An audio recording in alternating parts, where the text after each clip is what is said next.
हमारे साथ इस मुद्दे पर चर्चा करने और आपका तारुफ करा देते हैं, हमारे साथ बीजेपी प्रवक्ता अवधेश उपाध्याय जी जुड़ चुके हैं और इसके अलावा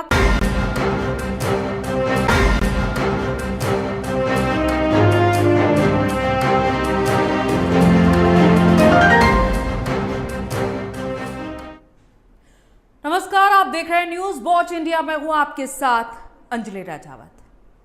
आज बात किसी राजनीतिक दल के हार जीत की नहीं है। आज बात इस देश की उस सबसे बड़ी पूंजी की है जिसे हम हिंदुस्तान का भविष्य कहते हैं।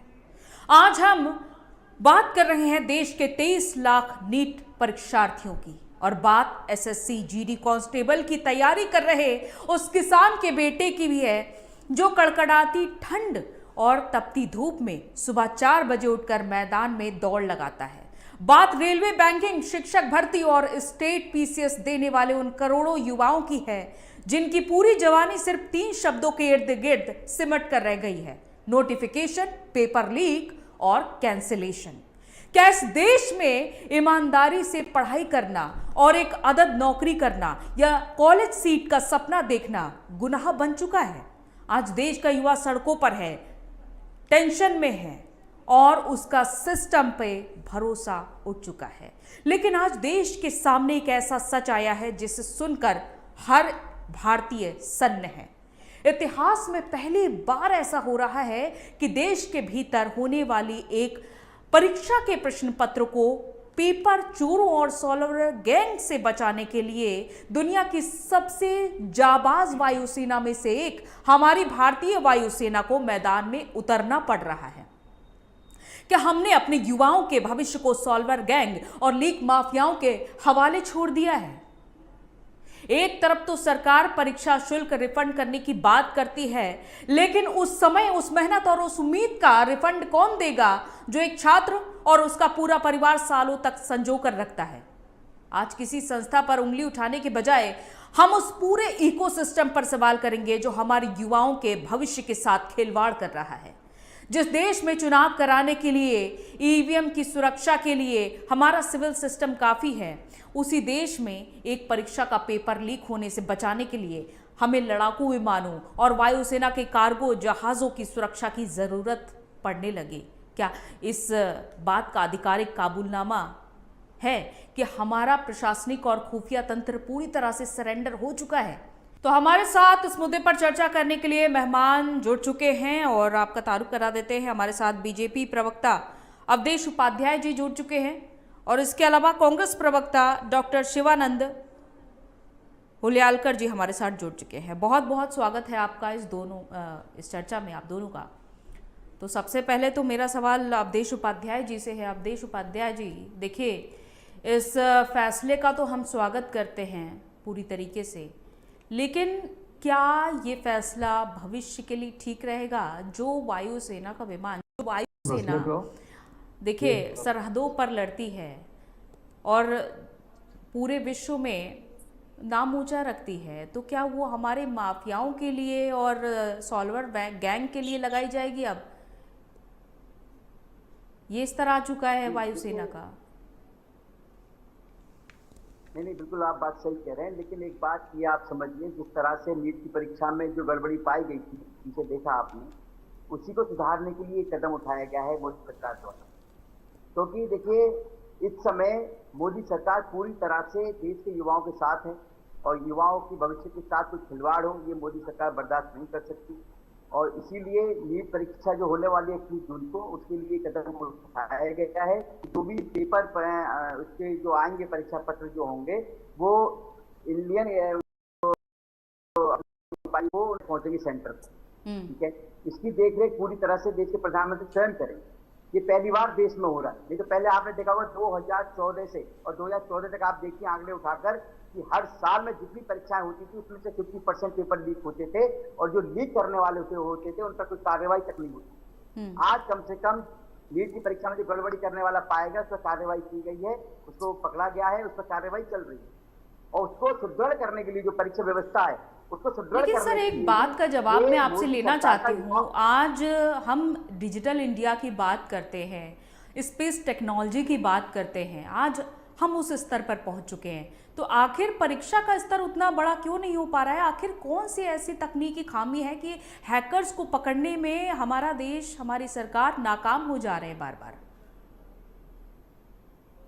बिल्कुल सही बात है आपकी, मैं आपकी बात को बिल्कुल स्वीकार करता हूँ, लेकिन एक बात ये भी सच है कि जो पहले जो परीक्षाएं लीक होती थी, मैंने बताया आपको 2004 से 2014 कितनी सरकार रही देख ली तो आप भी जानते हैं। उस समय जो साल में 50% परीक्षाओं के पेपर लीक होते थे, उसे छोड़िए आप, राजस्थान में अभी पीछे देख लीजिए आप, जब कांग्रेस सरकार थी, साल में 3 बार 4 बार पेपर लीक होते थे। क्या उसमें कोई प्रतिक्रिया देते थे कभी राहुल गांधी या कोई कांग्रेस के नेता? कभी कुछ कहा? कुछ नहीं कहा, बोला हो गया कोई बात नहीं, गलती हो गई, हमारे स्वीकार करते हैं, दोबारा करा लेंगे। अब ऐसा नहीं हो रहा है। परीक्षा जो स्थिति है परीक्षाओं की, उसको सुदृढ़ बनाने के लिए मोदी सरकार हर संभव प्रयास कर रही है ताकि देश के युवाओं के साथ कोई भी खिलवाड़ ना हो सके उनके भविष्य के साथ। ठीक है शिवानंद जी, आपका इस पर क्या रुख है? आप देश जी को आपने सुना। गुड आफ्टरनून पूरा पैनलिस्ट का नमस्कार। और देखिए, मेरे मित्र बीजेपी का प्रवक्ता जी बताया है कि वो गुमराह करने का है। 2014 से लेकर 2026 तक आदरणीय देश के प्रधानमंत्री नरेंद्र मोदी जी सरकार बीजेपी गवर्नमेंट बनने के बाद ये लोगों ने CBI, ED, income tax misuse कर रहे, चुनाव आयोग मिसयूज कर रहे, सेम एमपीएससी, यूपीएससी। मैं खुद यूपीएससी गोल्ड मेडल स्टूडेंट हूँ, आईपीएस ऑफिसर हूँ। मैंने सिलेक्शन हुआ लेकिन मैं राजनीति में आया। लेकिन बोलना यह है कि महाराष्ट्र में भी MPSC, Maharashtra public service commission, यहाँ भी पेपर लीक हो रहे। एज का एग्जाम 3-4 साल से एग्जाम ही नहीं हो रहे, एज बार हो रहे। इसका जिम्मेदारी कौन है? युवा युवती को रोजगार नहीं है, युवा युवती को महंगाई चरम पर है। आज देखिए पेपर नीट पेपर जो लीक हुआ 2-3 साल से लगातार हो रहे। 100% कांग्रेस पार्टी और पूरी तरह से पूरा देश में जब तक प्रधान जी जो एजुकेशन मिनिस्टर रिजाइन नहीं देंगे, हम चुप नहीं बैठेंगे, हम प्रोटेस्ट करेंगे। मैं खुद भी दिल्ली जा रहा हूँ। दूसरी बात, एनएस युवा यूथ पूरी तरह से हमारा नेता जननायक राहुल गांधी जी ट्वीट किया, 23 लाख लोगों के साथ खिलवाड़ हुआ है। 27 युवा युवती सुसाइड केस की जिम्मेदारी कौन है? नरेंद्र मोदी जी एक छू भी नहीं बोले, एक ट्वीट भी नहीं किया। इनका जिम्मेदारी क्या है? और सिर्फ सीबीआई का आप लोगों ने ये किया। और दूसरी बात, बड़े बड़े जो एजुकेशन है, वाइस चांसलर, आरएसएस के लोग बैठे हैं, वो लोग पेपर लीक कर रहे हैं, पैसा कमा रहे हैं, ये लोगों ने खिलवाड़ कर रहे हैं। आज देखिए, मैं महाराष्ट्र पुणे से आता हूँ, पुणे से ही पीवी कुलकर्णी हवालदार एक लेडी, उन्होंने पेपर लीक किया। उनके जबान से जो स्टेटमेंट आया, 450 करोड़ में डील हुआ है, अरबों करोड़ रुपए में डील किया है। लातूर में मोटे गांवकर को अरेस्ट किया, मोटे गांवकर आखिरी तक नहीं मिल रहा था। बड़े बड़े क्लासेस में लोगों ने मैनेज किया।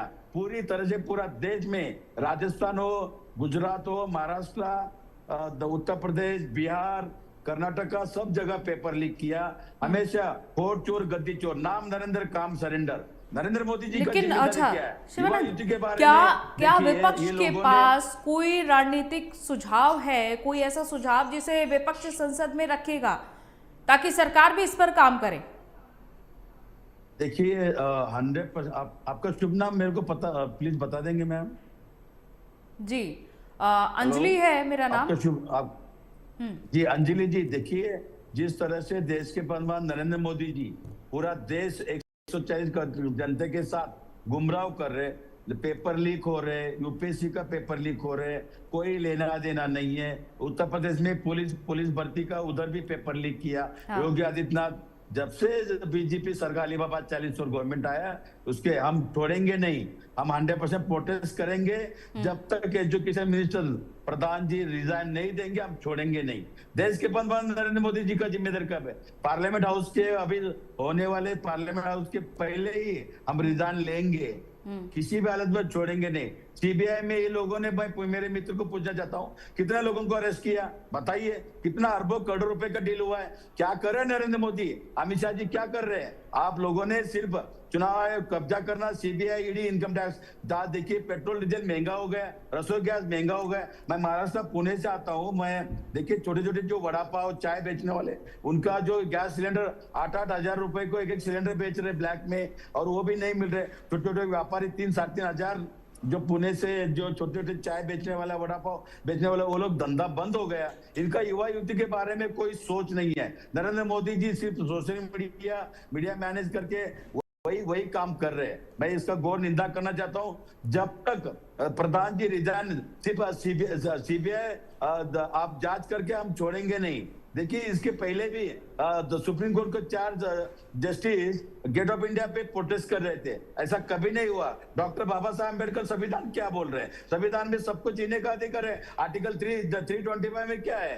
आर्टिकल 368 में क्या लिखा है? सबको जीतने का अधिकार है। ठीक है, लोगों ने युवा युवती के बारे में अवधेश जी से जवाब ले लेते हैं। अवधेश जी बहुत देर से इंतजार कर रहे हैं अपनी बारी का, बोलिएगा अवधेश जी। देखिए, अभी हमारे भाई कह रहे थे कि नरेंद्र सरेंडर, देखिए सरेंडर कौन करता है ये पूरा देश अच्छी तरह से जान रहा है। 2014 से अब तक किस तरह से देश का अपमान विदेश में जाकर राहुल गांधी करते हैं, किस तरह से राहुल गांधी नेता प्रतिपक्ष है, एक बहुत बड़ी जिम्मेदारी होती है। वो राहुल गांधी जो है आए दिन प्रधानमंत्री नरेंद्र मोदी जी को अपशब्दों का प्रयोग करते हैं। किस तरह से जो आतंकी संगठन चलाने वाले हाफिज सईद है, कांग्रेस पार्टी की तारीफ करते हैं, उनको कांग्रेस पार्टी अच्छी लगती है। किस तरह से पाकिस्तानी मंत्री जो राहुल गांधी कहते हैं कि राहुल गांधी जैसा कोई नेता नहीं है भारत में। तो ये सब देश की जनता अच्छी तरह से देख रही है और इसीलिए देश की जनता स्वीकार कर रही है कांग्रेस को, इंडिया अलायंस को। सच्चाई है ये, क्योंकि इंडिया अलायंस से केवल देश को तोड़ने वालों के साथ रहता है, देश में गुमराह करने वाले जो है उनके साथ रहता है, देश में भाईचारा जो है उसको खत्म करने का काम करते हैं उनके साथ रहता है पूरा इंडिया अलायंस। और इंडिया अलायंस का जो नेतृत्व कर रही है कांग्रेस पार्टी, पूरी तरह से इसका टुकड़ा साफ जो है बहुत जल्दी देश की जनता करने वाली है। ये सच्चाई है कि कुछ भी कर ले। आज जब परीक्षा की बात कर रहे हैं आप, मैंने बताया ना 2004 से 2014 तक जब कांग्रेस की सरकार रही देश में, आप आंकड़े उठा के देख लीजिए, किसी पर कभी कोई कार्रवाई नहीं की गई। और हर साल में जो परीक्षाएं होती थी, चाहे नीट की हो चाहे पीएमटी की होती थी उस समय अलग से, वो सारी 50% परीक्षाओं के पेपर लीक होते थे, लेकिन उन पर कोई कार्रवाई करने वाला नहीं होता था उस समय। आज ये कह रहे हैं सीबीआई, ईडी, इलेक्शन कमीशन, ठीक है, सब चीजों पर सब संस्था पर आरोप प्रत्यारोप की राजनीति करते हैं, उन पर आरोप लगा रहे हैं। अरे शिवानंद जी, इसका जवाब दीजिएगा। अब वो ये कह रहे हैं कि 2004 से 14 तक परीक्षाएं लीक होती रही हैं 50%। देखिए अंजलि जी, आदरणीय देश के प्रधान मेरे भी है और 140 करोड़ जनता का प्रतिनिधित्व करते हैं। बिन बुलाए 10 लाख का सूट पहन के पाकिस्तान जाके बिरयानी खाते हो, इटली जाके इटली के मिलोडी चॉकलेट बांटते हो, गरीबों के साथ आप खुद बोल रहे हो वर्क फ्रॉम होम करो। हाँ, मेक इन इंडिया हो गया। ये 2 करोड़ नौकरी तो नहीं दिया, 15 लाख रुपए अकाउंट में 15 पैसा भी नहीं है, लोगों को गुमराह कर रहे हो। महाराष्ट्र और मध्य प्रदेश में लाड़की बहन योजना लेके आया 1500 रुपए, ये लोगों ने 62% माता बहनियों का उन्होंने 1500 रुपए देने का बंद कर दिया। जिसके पास स्कूटी है इनकम टैक्स भर रहे हैं, जिसके पास इनकम टैक्स पे कर रहे हैं, मोबाइल है, उनका वो लोगों ने गुमराह किया। अभी पैसा देना ही बंद कर दिया। देवेंद्र फडणवीस हो या मध्य प्रदेश यादव जी हो, ये लोग हमेशा नरेंद्र मोदी, नाम नरेंद्र काम सरेंडर, एस्टिन फाइल देखिए, ट्रेड डील देखिए, अदानी को बचाने के लिए ये लोगों ने 140 करोड़ जनता के लिए 9 लाख करोड़ रुपए इन्वेस्टमेंट कर रहे हैं। इसका पूरा कंट्रोल डोनाल्ड ट्रम्प अमेरिका कर रहे हैं। ये घोर निंदा करना चाहता हूं। ये लोगों ने हरियाणा पंजाब के किसान दिल्ली नहीं आने दिया, 750 किसान मरे, उस बारे में नरेंद्र मोदी एक छू भी नहीं बोला। 1 साल प्रोटेस्ट हुआ, क्या जिम्मेदारी है? आप देखिए युवा युवती के बारे में सोच रहे, महंगाई चरम पर भरे, किसान आज भी सुसाइड कर रहे हैं। हाँ, एक बात बोलना चाहता हूं, Pahalgam attack, Pulwama attack, Pathankot attack, उधर जाके आतंकवादी छोड़ के आया कंधार में, ये बीजेपी वाले यही करनी और कतनी इनका यही है। जो दत्तराम गोडसे, महावीर सावरकर, महात्मा गांधी जी का जिन्होंने हत्या किया, उस संगठन को सरदार वल्लभ भाई पटेल आरएसएस पे बैन किया था। मोहन भागवत जी को आपने मेरे टैक्स से पैसा, गोर गरीब जनता का टैक्स का पैसा, इन लोगों ने मोहन भागवत जी को जज सिक्योरिटी दिया, लेकिन देखिए अब तो किया। अब एक दूसरे पर आप लोग ना आरोप लगाना बंद करिए, एक दूसरे पर आरोप लगाना बंद करिए। और ये जो समस्या हो रही है इससे देश के युवा जूझ रहे हैं। आप लोग इसी तरह से अगर राजनीति करते रहेंगे तो देश के युवा के लिए कोई भी समाधान नहीं निकल पाएगा। देखिए अवधेश जी, मेरा आपसे सवाल ये भी है, क्या ये जो ठीक है आप जितने भी कानून बनाए जा रहे हैं सख्त कानून, लेकिन क्या इसका कोई परमानेंट ब्लूप्रिंट है? और ये जो सख्त कानून है ये आखिर कब से इनका पालन होगा? कब से कब आखिर ये जो माफिया है, सॉल्वर गैंग है, इन पर कार्रवाई कब कड़ी होगी? ताकि इनकी हिम्मत भी ना हो सके इस तरह से? देखिए, बहुत अच्छा सवाल आपने किया है, मैं इसका जवाब दे रहा हूँ। जो भी यदि किसी भी युवा के भविष्य के साथ खिलवाड़ करने की कोशिश करेगा इस देश में, उस पर मोदी सरकार पूरी तरह से कार्रवाई की जाएगी उसके द्वारा। सच्चाई है ये। और आप देखिए, नीट की परीक्षा में जो गड़बड़ी पाई गई, जिसने गड़बड़ी की उसको जो है ये संविधान जो दिखा रहे हैं हमारे हुलियाकर जी, इस संविधान की तो एबीसीडी राहुल गांधी जी जानते ही नहीं है। इस संविधान के अपमान करते हैं। अरे आप लोगों ने 400 पार बोला संविधान, 400 पार कर दे, 240 आके बैठ गए नीतीश कुमार, चंद्रबाबू नायडू, जयंत चौधरी, एकनाथ शिंदे। देखिए, एक तो शिवानंद जी, ये संविधान की प्रति बार बार दिखाना, संविधान की प्रति बार बार दिखाना, ये देखिए नहीं, ये ठीक नहीं है। ये तो जो कुर्सी पर बैठता उसे संविधान पूरी तरीके से रटा होना चाहिए कि हमें देश के लिए क्या करना है। अंजलि जी, इसे प्रति दिखाने से तो कुछ भी नहीं ठीक होने वाला है। पार्टी संविधान बदलेंगे, 400 पार क्या हो गया बताइए अंजलि जी, आप ही बताइए। डॉक्टर बाबा साहब अम्बेडकर का अमित शाह जी बार बार पार्लियामेंट हाउस में अपमान किया अम्बेडकर जी का, शर्म आना चाहिए।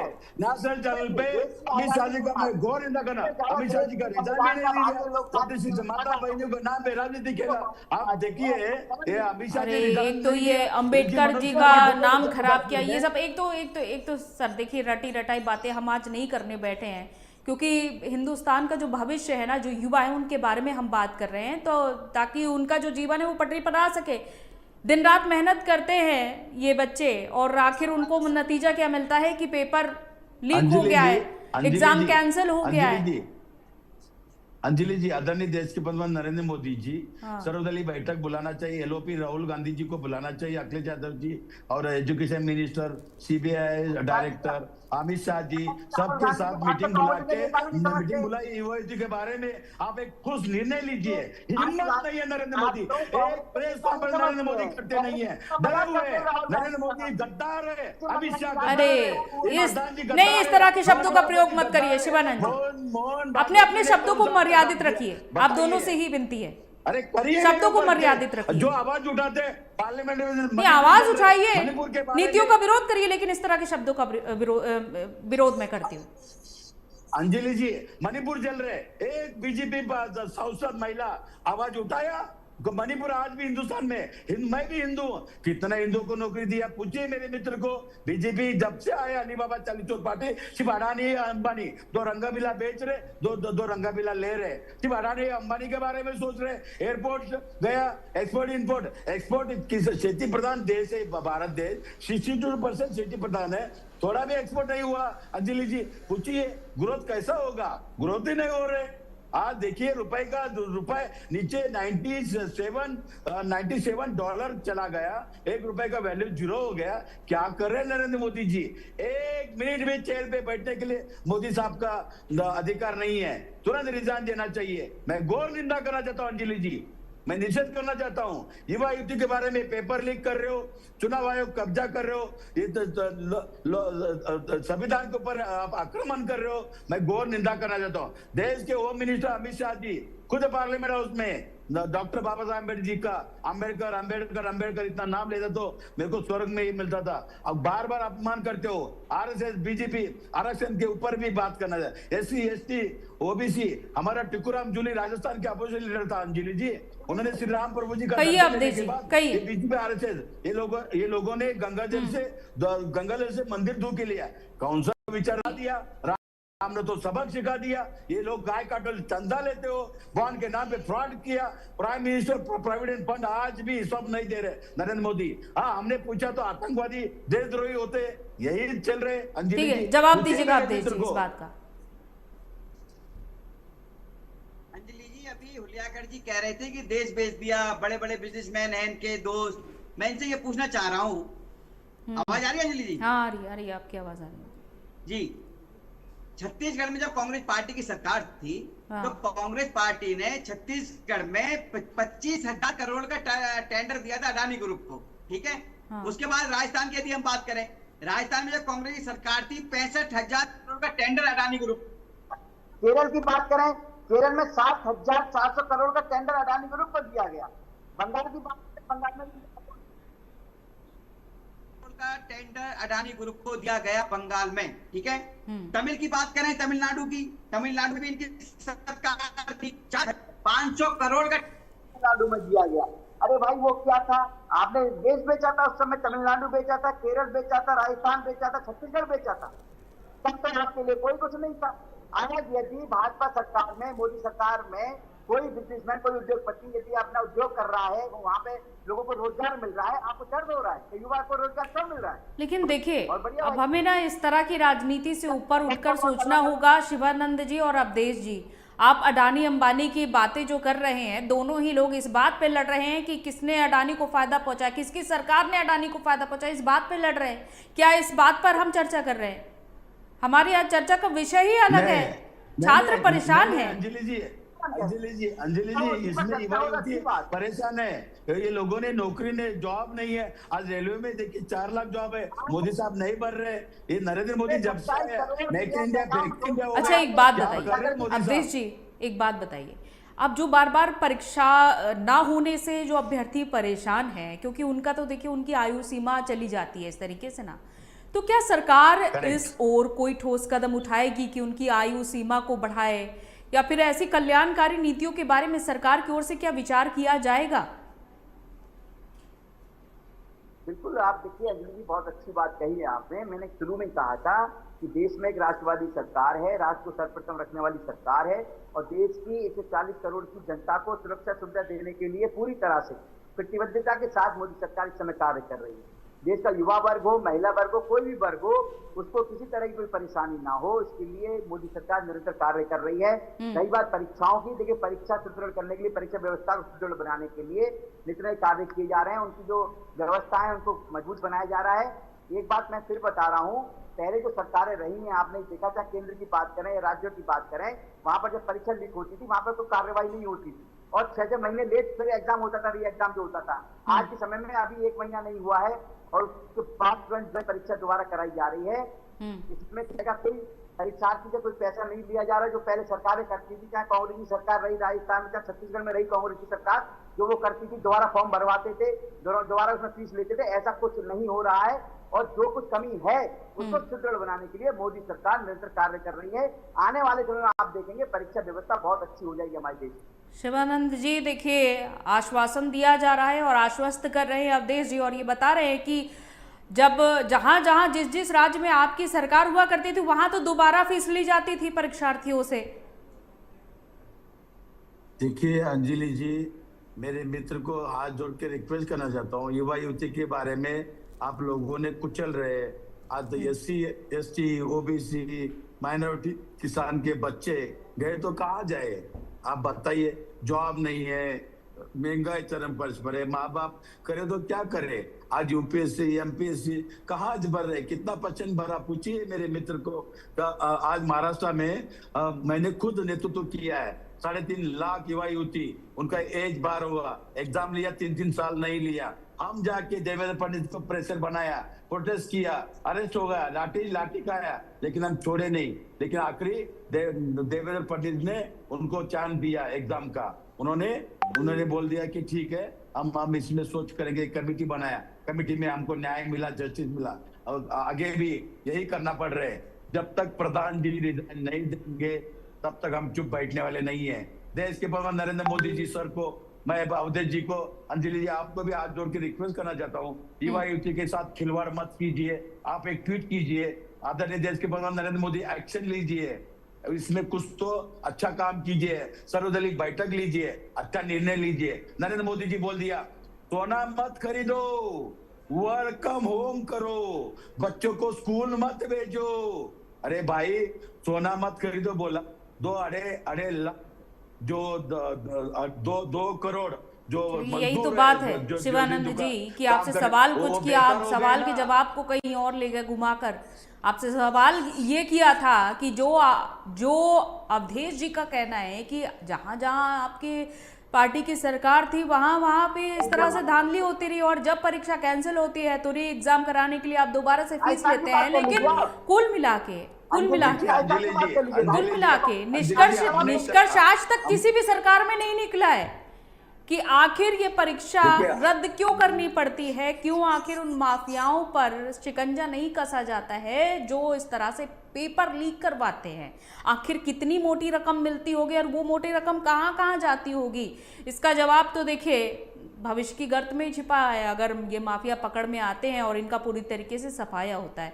बहुत बहुत शुक्रिया आप दोनों का हमारे साथ इस चर्चा में जुड़ने के लिए, क्योंकि सिस्टम तो अब वेंटिलेटर पर लग रहा है अब, लेकिन देखना ये होगा कि सरकार के इस कदम से, जिस बारे में विचार किया जा रहा है कि वायुसेना नीट का री एग्जाम जो कि 21 जून को होना है उसके पेपर को लाएगी, उसके कार्गो विमान लाएंगे और आगे 21 जून को परीक्षा होगी। लेकिन क्या इसका परमानेंट सॉल्यूशन यही है कि वायुसेना का कार्गो विमान पेपर लाया करेगा?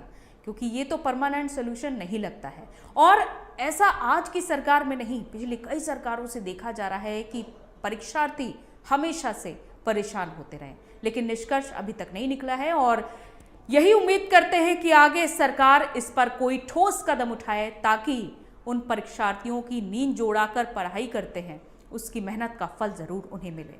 चलिए, नमस्कार, इजाजत दीजिए।